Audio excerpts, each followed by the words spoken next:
예, 오늘 이제 본문은 좀 긴 그런 분량인데, 이제 사도 바울이 사도행전 22장에서 분노하고 있는 유대 군중들을 향해서 이제 설교를 했습니다. 연설을 했습니다. 이제 자기가 어떻게 예수님을 만났는가, 그리고 자기가 이방인에게 복음을 전하는 것은 하나님께서 명령하신 것이고 그것을 순종했기 때문에 일어난 일이다 라는 것을 바울이 이제 연설을 통해 표현을 했습니다. 그런데 그 연설은 이제 다시금 유대인의 난동 때문에 중단되어졌습니다. 그리고 이제 사태가 워낙 심각하니까 이제 24절 말씀에 보면 22장 24절에 천부장이 다시금 바울을 영내, 이제 로마 수비대 영내로 데려가라 이렇게 명령을 했습니다. 그래서 바울은 다시금 로마 수비대 영내에 갇히게 됩니다. 이제 이때부터 바울은 또 여러 가지 위험을 만나게 됩니다. 그런데 그 위험 가운데에서 어떻게 이제 바울이 하나님의 도우심을 통해 그 위험으로부터 벗어나는가 하는 것이 23장 마지막 절까지의 기록이 되어져 있습니다. 이제 24절부터는 바울이 첫 번째 맞이했던 그 위험은 뭔가 하면 채찍질의 위험이었습니다. 채찍질. 그래서 24절 천부장이 바울을 영내로 데리고 간 다음에 이제 무엇을 명령했느냐? 채찍질을 하라는 겁니다. 채찍질. 그 이유는 뭔가 하면 유대인들이 지금 광분하고 떠드는데 도대체 무엇 때문에 저렇게 떠드는지 그 이유를 알아야 되겠다. 진상을 알아야 되겠다. 그러면 뭐 과거나 지금이나 그냥 쉽게 자백하지 않으니까 고문, 그러니까 채찍질이라는 고문을 통해서 바울을 신문해라 이렇게 명령을 했습니다. 이 채찍질이라는 것은 단순한 채찍질이 아니고 오늘날의 말로 하면 고문입니다. 고문. 그 채찍 끝에는 금속, 날카로운 금속이나 날카로운 짐승의 뼈가 붙어 있어서 이제 이 채찍질을 당하고 나면 잘못하면 불구가 될 수도 있고 어떤 경우에는 생명까지 잃을 수도 있습니다. 이제 이런 소위 채찍질의 위험 앞에 바울이 놓이게 되었습니다. 그런데 이제 25절 보면 가죽줄로 바울을 그 군사들이 메었을 때 바울이 곁에 있는 백부장에게 이야기합니다. 너희가 로마 시민 된 자를 죄도 정하지 않고 채찍질할 수 있느냐? 바울이 어떻게 이 위험에서 벗어나게 되느냐? 사람들에게, 백부장에게 자기가 로마 시민이다라는 것을 밝힙니다. 그리고 로마 시민은 정당한 법적 권리가 있는데 그게 뭔가 하면 먼저 채찍질을 하려면 정당한 제목을 밝힌 후에야 채찍질을 할 수가 있습니다. 그래서 바울은 로마 시민으로서 가진 정당한 법적 권리를 주장을 합니다. 그러니까 이제 26절에 백부장이 듣고 천부장에게 이야기합니다. 이제 큰일 났다는 거죠. 지금 우리가 채찍질 하려고 했던 이 사람이 로마 사람이라는 겁니다. 그래서 오늘날 같으면 오늘날에도 미국 시민권을 가진 사람은 특별한 혜택을 보는 경우가 많습니다. 그거와는 어쩌면 비교할 수 없을 만큼 당시 로마 시민권을 가진 사람들에게는 특권이 주어져 있었습니다. 그런데 이제 백부장이 이야기하는 거죠. 이 로마 시민을 이렇게 함부로 채찍질 하려고 했으니까 큰일 났다는 겁니다. 그때 이제 27절 천부장이 바울에게 와서 이야기합니다. 내가 로마 시민이냐? 그러니까 바울이 그렇다. 그때 28절 천부장이 나도 원래 로마 시민이 아닌데 돈을 많이 들여서 정말 거금을 주고 이 시민권을 얻었다는 것입니다. 그러니까 바울이 뭐라고 답을 했느냐? 나는 나면서부터 로마 시민이었다. 이렇게 그가 고백을 했습니다. 여러분, 이 당시 로마 시민은 특권 중에 특권을 가진 사람인데, 이제 로마 사람이 아닌 사람들 중에 이런 시민권을 가지려면 형력한 공을 세우거나 아니면은 엄청난 부를 가지고 있어서 그 거금을 들여서 살 수가 있었습니다.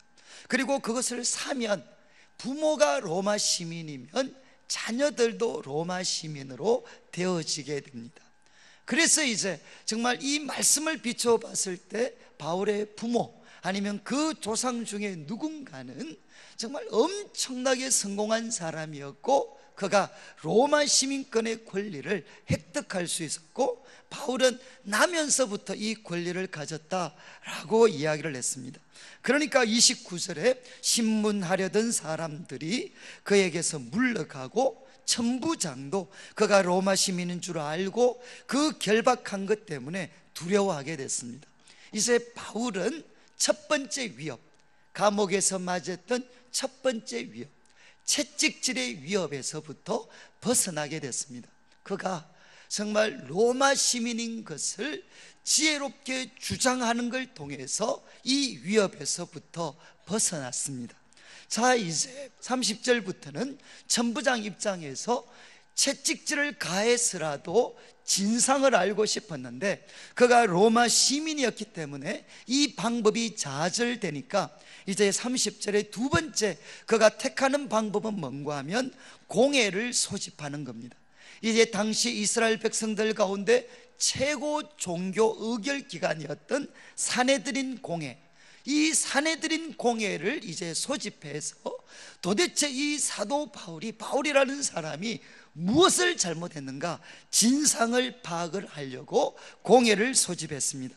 23장 1절에 보시면 바울이 공회를 주목하며 이야기합니다. 여러분 형제들아, 오늘까지 나는 범사에 양심을 따라 하나님을 섬겼다. 정말 멋있는 고백이잖아요. 자신에 대해서 적대적인 사람들을 보면서 이야기했습니다. 형제들아, 오늘까지 나는 범사의 모든 일에 양심을 따라 양심의 가책이 없이 하나님을 섬겼다. 이럴 때 이제 대제사장 아나니아라는 사람과 바울 사이에 충돌이 있었습니다. 그 충돌이 있은 다음 6절을 보시면 바울이 이제 무엇을 알아차리느냐, 그 공회 구성원들 중에 지금은 바울을 대적하는 마음으로 그들이 하나 되어서 모여져 있지만, 그 구성원들을 보니까 일부는 사두개인이었고 다른 일부는 바리새인이다라는 것을 바울이 알게 됩니다. 여러분, 이 사두개인은 누군가 하면 사독의 후손들입니다. 구약의 제사장이었던 사독의 후손들이어서 이 사두개인은 제사장, 소위 성직자 그룹을 대표하는 사람들이었습니다. 그리고 이 바리새인들은 누군가 하면 오늘날의 말로 하면 평신도 지도자들을 대표하는 사람이었습니다. 이 바리새인들은 사실 이제 BC 한 4세기 정도에 이스라엘이 헬라의 공격을 받습니다. 그래서 어떤 위협을 받게 되느냐, 극심한 신앙적 위협인데 이스라엘의 하나님 믿는 신앙을 헬라화 시키려고 했어요. 헬라화. 그래서 성경에 때로는 정말 성전에다가 제우스에게 드리는 그런 제사를 드리려고 시도하고, 이런 어떤 과정에서 이제 이스라엘 백성들 가운데 거룩한 무리들이 일어나서 이런 헬라와 그런 흐름에 대해서 강력하게 저항을 하게 됩니다. 그들이 누군가 하면 바리새인의 시조들이었습니다.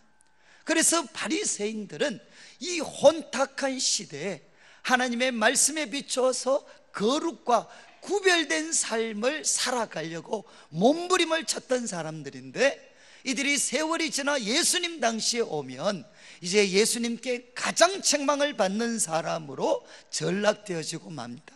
그렇지만 바리새인들은 그 당시 유대인들에게는 존경받는 그런 평신도 지도자들이었습니다.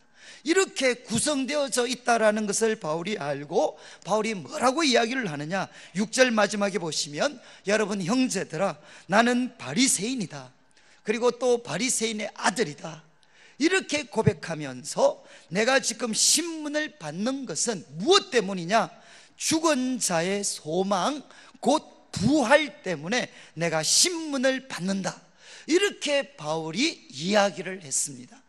여러분 여기에 이제 바울이 복음을 전했습니다. 예수 그리스도의 복음, 그 핵심이 무엇입니까? 하나님의 아들이신 예수님께서 십자가에 피 흘려 돌아가셨습니다. 그런데 그분이 3일 만에 부활하셨습니다.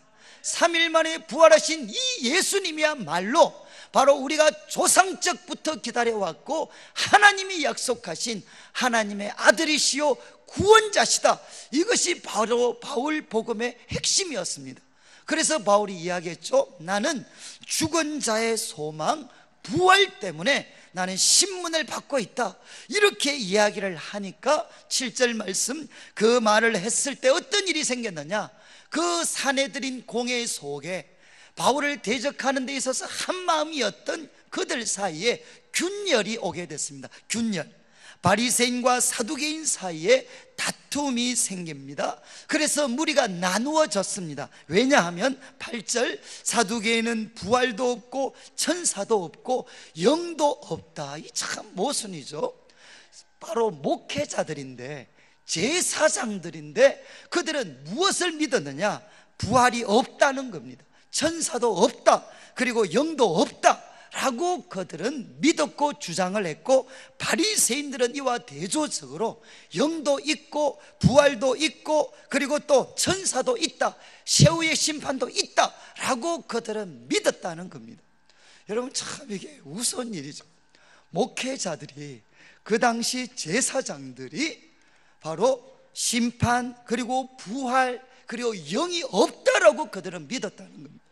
뭐 여러 가지 이유가 있겠지만 그 가장 큰 원인 중에 하나가 뭔가 하면, 그 당시 제사장들이 이스라엘 사회 속에 부와 권력을 독점하고 있었습니다. 그러니까 부와 권력을 독점하는 그들에게는 가장 중요한 것이 무엇이냐, 현세였습니다. 현세.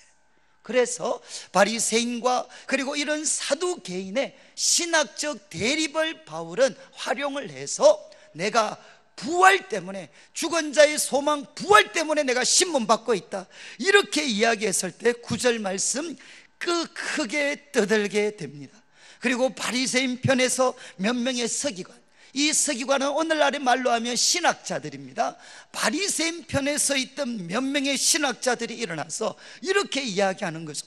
우리가 이 사람을 보니 악한 것이 없다, 혹 영이나 혹 천사가 그에게 말했다면 우리가 어떻게 하겠느냐, 그러면서 바울을 옹호하는 사람들이 나타나게 됐습니다. 오늘날의 말로 하면 진영 논리죠. 진영 논리. 야, 지금 바울이 바리새인인 것을 고백하면서 부활을 믿는다고 고백할 때, 그때 바리새인들 입장에서는 저 사람 문제 있는 줄 알았는데 우리 편이었구나, 우리 편이니까 보호해줘야 된다 라는 이런 어떤 진영 논리가 작동되어졌습니다. 그래서 10절 말씀을 보시면 큰 분쟁이 생깁니다. 누구 사이에? 이제는 바울을 공격하기 위해서 모였던 공회가 갈라져서 바리새인과 사두개인 사이에 큰 분쟁이 생기게 됩니다. 그래서 그 중에 일부는 바울을 옹호하는 사람, 그리고 한쪽은 저런 놈은 죽여야 된다라고 주장하는 사람들 사이에 큰 분쟁이 생겼고, 사태가 너무 심각하니까 10절 후반부에 보시면 천부장이 다시금 바울이 그들에게 찢겨질까 해서 군인을 명하여 내려가 무리 가운데서 빼앗아라, 그 무리들 가운데 빼앗아서 영내로 바울을 데리고 가게 됩니다. 성도님들, 이제 23장 1절부터 10절까지 말씀, 이 말씀을 통해 우리가 복잡한 내용들이 많지만 분명한 것 하나는 무엇입니까? 바울은 하나님이 주신 지혜와 그 말을 통해서 이제는 이 공회가 모인 것은 자신의 잘못을 입증하기 위해서 모였는데, 그들 가운데 부활이라는 것을 천명하는 걸 통해서, 선포하는 걸 통해서 바리새인과 사두개인이 갈라지게 되고 큰 분쟁 속에서 이 공회가 해산되도록 바울은 만들게 됩니다. 사랑하는 성도님들, 바울은 지혜가 있었습니다. 그리고 또 이 세상 사람들이 가지지 못했던, 정말 어떻게 보면 감히 반박할 수 없었던 그런 말, 그런 논리들을 바울은 갖고 이 공의 시도를 무력화시키게 됩니다. 자, 이제 22장 후반부부터 23장 10절까지 말씀을 통해 저는 분명한 것 하나, 바울은 어떤 어려움을 가졌느냐? 채찍질 당할 수 있는 위험이었어요. 그런데 그때 바울은 로마 시민인 것을 주장하면서 그 어려움에서 벗어났습니다. 그리고 공회가 모여서 자신을 정죄하려고 할 때 부활을 그들에게 선포함을 통해서 공회가 해산되도록 만들어 버렸습니다. 그리고 더 놀라운 것은 이제 천부장 입장에서는 이 공회를 통해서는 바울이 무엇을 잘못했는지 진상을 파악하는 것은 불가능하다, 어렵다라는 것을 이걸 통해 확인하게 됩니다. 그래서 나중에 이것은 어디에 활용이 되느냐? 이제 이 천부장 입장에서 바울의 그 잘못을 드러내기 위해서 유대인 공회에 그를 맡기는 것을 포기하고 이제 누구 앞에 나중에 세우게 되느냐? 로마 총독 앞에 바울을 세우게 됩니다. 저는 이제 이 말씀을 보면서 그냥 한 가지, 지금 우리 자막이 하나 나올 텐데, 누가복음 21장 15절, 저 말씀은 이제 예수님께서 종말에 대한 교훈을 주시면서 이제 마지막 때가 되면 바로 너희들이 내 이름 때문에 환난과 핍박을 받을 거다. 그리고 예수님께서 말씀을 하셨습니다. 너희들이 내 이름 때문에 회당과 임금과 총독 앞에 서게 될 거다. 그런데 그렇게 말씀하신 다음에 주님께서 이야기했습니다. 야, 무엇을 말할는지 걱정하지 마라. 그러면서 우리 주님이 약속을 하셨습니다. 모든 대적이 능히 대항하거나 반박할 수 없는, 변박할 수 없는 구변, 구변은 뭐인가 하면 말입니다. 말. 누구도 대항할 수 없고 누구도 반박할 수 없는 말들, 그리고 지혜를 내가 줄 것이다. 이렇게 예수님이 약속하셨고 예수님께서는 신실하게 이것을 지키셔서 바울, 지금 채찍질과 공회 앞에 선 바울에게 하나님은 이것으로 그를 무장을 시켜 주셨습니다. 그리고 이제 11절 말씀을 보시면 그날 밤에 주께서 바울에게 찾아오셨고 바울 곁에 서서 말씀을 하셨습니다. 담대하라, 내가 예루살렘에서 나의 일을 증언한 것 같이 로마에서도 증언해야 될 것이다. 이제 주님이 직접 찾아오셔서 바울 곁에 서서 말씀하셨습니다. 예루살렘에서 한 것처럼 로마에서도 증언하여야 하리라. 사랑하는 성도님들, 로마에서 증언하는 일이 일어나려면 무슨 일이 선행되어져야 되죠?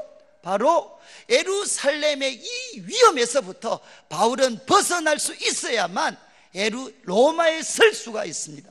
하나님께서는, 예수님께서는 이 말씀을 통해 바울에게 약속을 해주셨죠. 지금 이 예루살렘의 위협에서부터 너는 반드시 벗어나서 예루살렘에서 지금 정언하는 것처럼 너는 로마에서 정언하게 될 것이다. 우리 주님께서 친히 약속의 말씀을 주셨습니다. 이 약속의 말씀을 통해 바울, 다른 것은 모르지만 바울의 속사람이 강건해질 수가 있었습니다. 그리고 이제 12절부터 마지막 절까지는 본문은 길지만 내용은 단순합니다. 이제 12절 말씀에 보시면 날이 새었을 때 유대인들이 당을 지어 맹세합니다. 이게 결사대가 조직됩니다. 결사대. 바울을 죽이기 전에는 먹지도 아니하고 마시지도 아니하겠다. 이런 결사대가 조직되고 동맹한 자가 40여 명이 되었습니다. 그리고 14절 이들이 대제사장과 장로들에게 가서 협조를 요청하는데, 우리가 바울을 죽이기 전에는 먹지도 않기로 맹세했습니다. 이제 여러분들은 어떤 일을 좀 도와줘야 되느냐? 천부장한테 가서 한 번 더 우리가 알아보기 위해서 바울을 공의 앞에 세웠으면 좋겠다, 이렇게 좀 부탁을 해달라는 겁니다. 이렇게 부탁하면 천부장 입장에서는 거절할 수가 없죠. 그래서 바울을 데려오는데, 이제 지금 로마 수비대에서 공회가 열리는 곳까지 그를 데리고 오려고 할 때 그 길목에 유대인 결사대가 지키고 있다가 매복하고 있다가 바울을 살해하겠다는 겁니다. 그러니까 대제사장과 장로들에게 지금 천부장에게 가서 한 번만 더 바울을 공회에 설 수 있도록 그렇게 부탁을 해달라라고 이야기를 했습니다. 여러분, 이제 이거는 바울이 빠져나갈 길이 없습니다. 왜냐하면 지금 대제사장과 장로들이 가서 그런 공회를 요청하면 천부장 입장에서는 허락할 수밖에 없어요. 그러면 허락하는 과정에서 그 수비대에서 공회로 가는 길에 이 유대인들이 매복해 있다가 바울을 죽여버리면 끝입니다. 그런데 이런 상황에서 우리 하나님께서 어떤 피할 길을 주시느냐, 16절을 보시면 바울의 생질이라는 것은 바울에게 누나가 있었던 것 같습니다.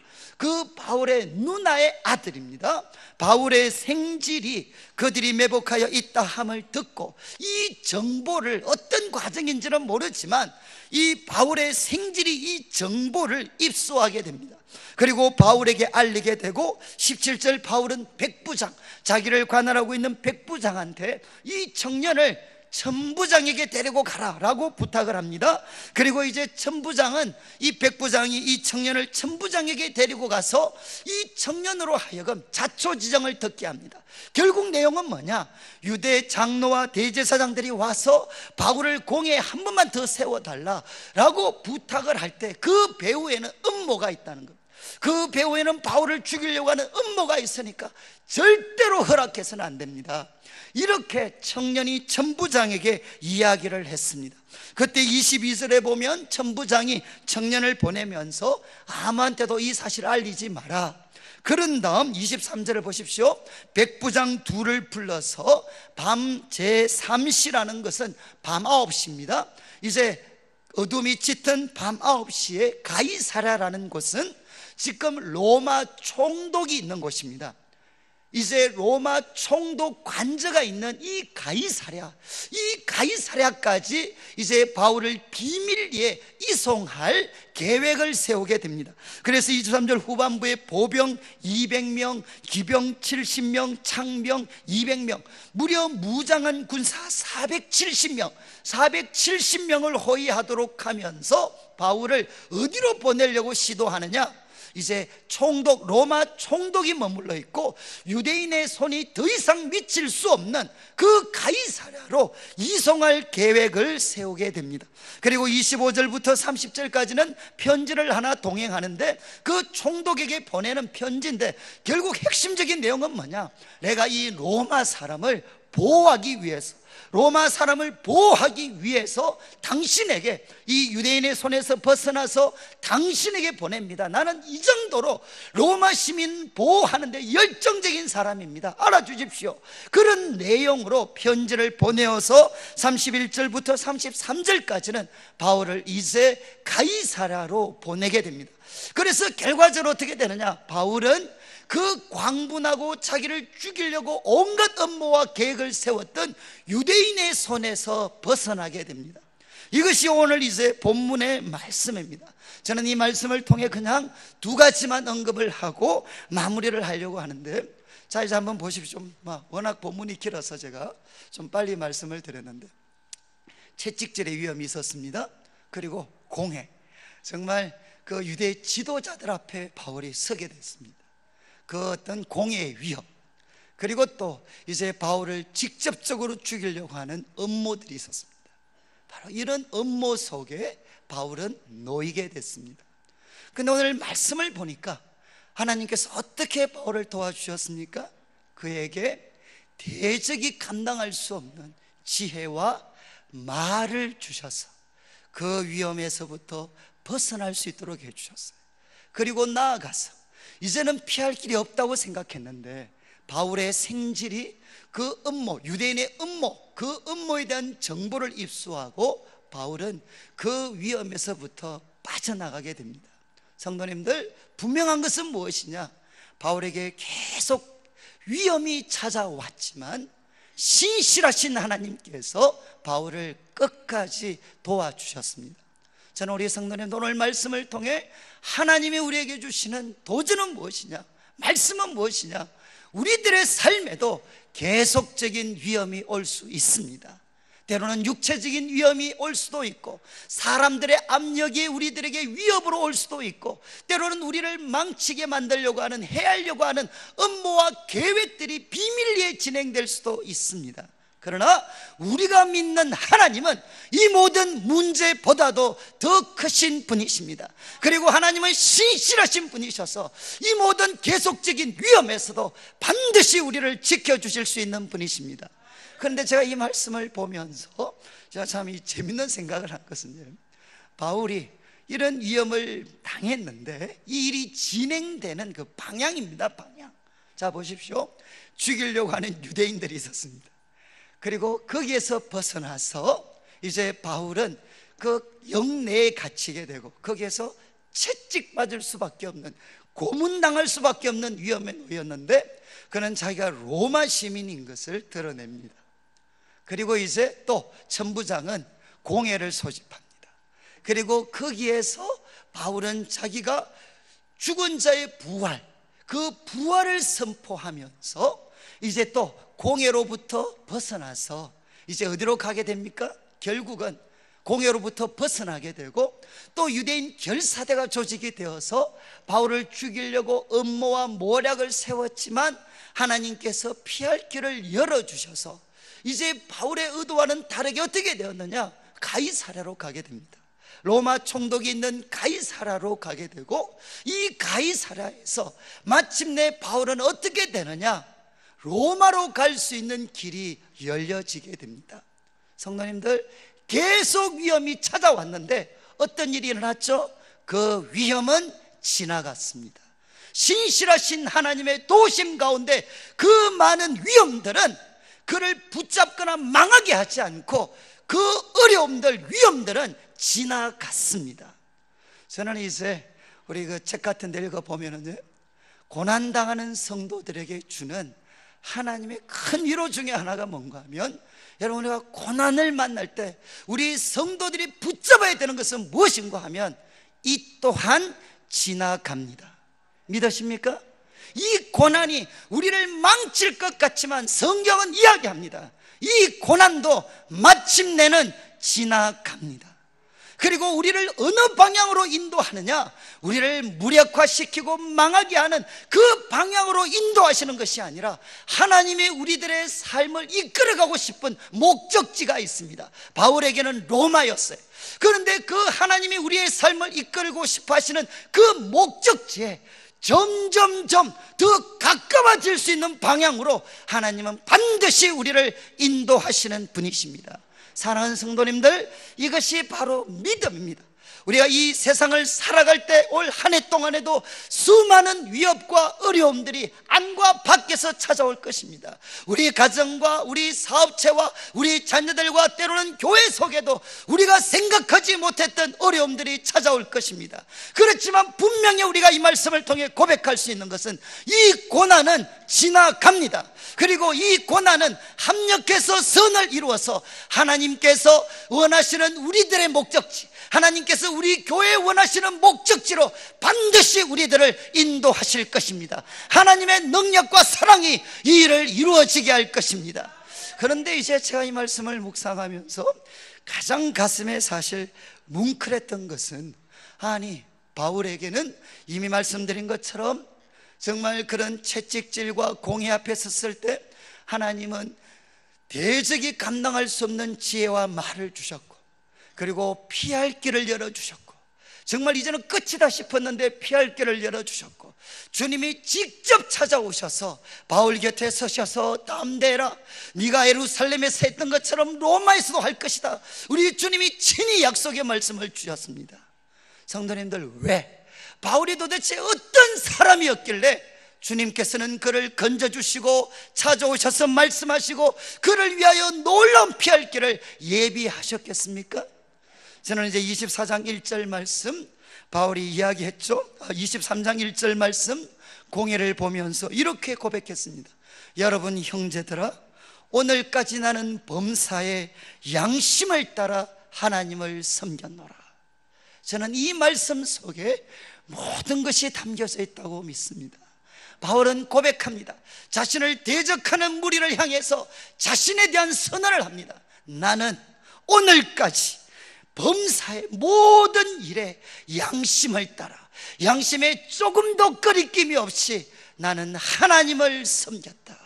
바울은 이런 고백, 이런 삶을 살았기 때문에 바로 그가 채찍질의 위험과 공회의 압력에 서게 될 때 하나님께서는 양심을 따라 범사의 하나님을 섬긴 그에게 피할 수 없는, 원수들이 감당할 수 없는 지혜와 말들을 주셨고, 그리고 어느 누구도 피할 수 없게 만들었던 그런 업무, 그런 위협 속에서도 우리 주께서 친히 피할 길을 주셨고, 주님이 친히 찾아오셔서 그에게 약속의 말씀을 주셨습니다.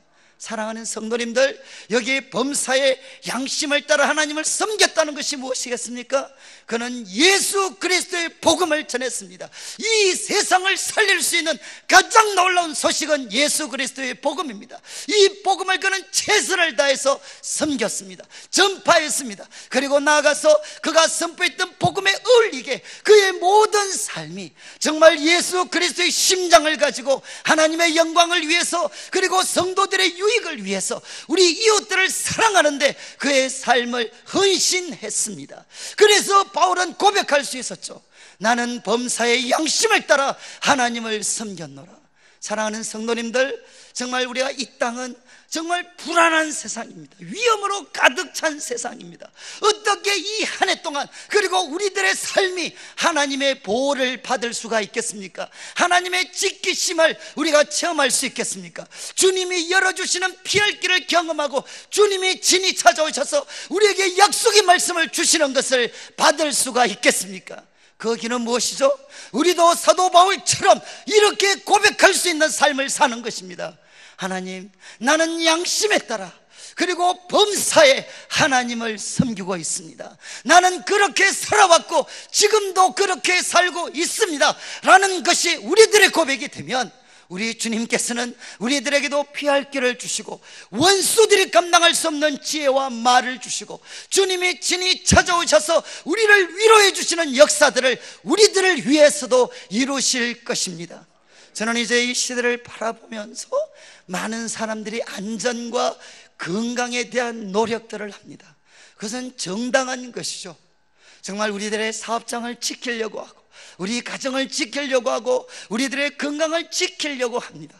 그렇지만 성경은 이야기합니다. 하나님께서 지키지 아니하시면 세우는 자의 수고는 헛됩니다. 하나님께서 지켜주지 아니하시면 파수꾼의 모든 노력은 헛것입니다. 우리들의 삶이 가장 안전할 수 있는 길은 무엇이겠습니까? 비록 그 길에 환난과 고난과 사람들의 반대와 어려움이 부딪힌다 할지라도 범사의 양심을 따라 하나님을 섬기는 삶이 가장 안전한 삶입니다. 왜냐하면 하나님이 우리를 지켜주시기 때문입니다. 저는 이제 우리 교회 성도님들 이 한 해 동안 범사의 양심을 따라 하나님을 섬길 수 있는 사람, 그러면 그런 삶은 무엇이겠습니까? 가장 단순하게는 예배 드리는 것이 기쁨이 되는 것입니다. 그리고 예배를 드리는 일에 헌신하는 것입니다. 그리고 나아가서 하나님을 섬기기 위해서 하나님의 말씀을 배우는 일에 열심을 내는 것입니다. 그리고 나아가서 하나님의 말씀을 배웠기 때문에 이 생명의 말씀, 이 시대를 살리는 말씀을 주위의 사람들에게 퍼뜨리는 삶을 사는 것입니다. 하나님의 말씀을 통해서 믿음이 약한 자들을 섬기고 예수 그리스도의 복음을 가지고 주님을 알지 못하는 이 시대의 사람들에게 선포하는 것입니다. 그리고 우리들의 손과 발을 가지고 나 자신의 편의와 나 자신의 건강만을 위해서 살아가는 것이 아니라, 비록 우리들의 몸과 마음은 지치지만 옆에 있는 성도들과 이웃들을 위해서 나누고 대접하는 선한 손길이 되면 어떻게 되겠습니까? 그것이 범사에 하나님을 섬기는 것입니다. 그리고 이 일을 할 때 우리들은 혼자 할 수가 없습니다. 우리는 예친이라고 이야기하는 동력자들의 도움이 필요합니다. 성도님들 착각하지 마십시오. 이 가운데 어느 누구도 나 혼자의 힘으로 범사의 양심을 따라 하나님을 섬길 수 있는 사람은 없습니다. 성도님들, 하나님은 우리가 주님을 섬길 때 함께, 정말 주님을 깨끗한 마음으로 부르는 사람들과 함께 이 일을 하라고 도전하고 계십니다. 저는 우리 성도님들, 이 한 해 동안 우리들에게 많은 어려움과 예상하지 못했던 일들이 일어날 것입니다. 그러나 기억하십시오. 결단하십시오. 하나님 그때마다 물러서지 않고 더 헌신하겠습니다. 하나님 절대로 물러서지 않겠습니다. 그때 내가 더 전진하겠습니다. 더 하나님 예배드리는 일에 헌신하고, 더 성도들 섬기는 일에 헌신하고, 더 말씀 배우고 하나님 말씀 전파하는 일에 내가 다시금 헌신하겠습니다. 그래서 범사의 양심을 따라 하나님을 섬기는 사람임을 제가 고백하겠습니다. 주님, 바울을 도와주셨던 것처럼 주님 저에게 찾아오셔서 어떤 대적도 감당할 수 없는 지혜와 말들을 허락하여 주시고, 우리에게 피할 길을 허락하여 주시고, 주님 자신이 친히 우리에게 오셔서 말씀하여 주시고 우리들의 영을 새롭게 하여 주시옵소서. 오늘 이 말씀을 마무리하면서 이 한 해 동안 사랑하는 성도님들, 사도 바울처럼 나는 오늘까지 범사의 양심을 따라 하나님을 섬겼던 그 믿음의 본을 우리도 따라가는 한 해가 되어서 저는 우리 성도님들의 가정과 자녀와 사업자, 그리고 우리 내일 교회를 능력과 사랑과 지혜 하나님이 지키시는 놀랍고 복된 한 해가 되시기를 주님의 이름으로 축복합니다.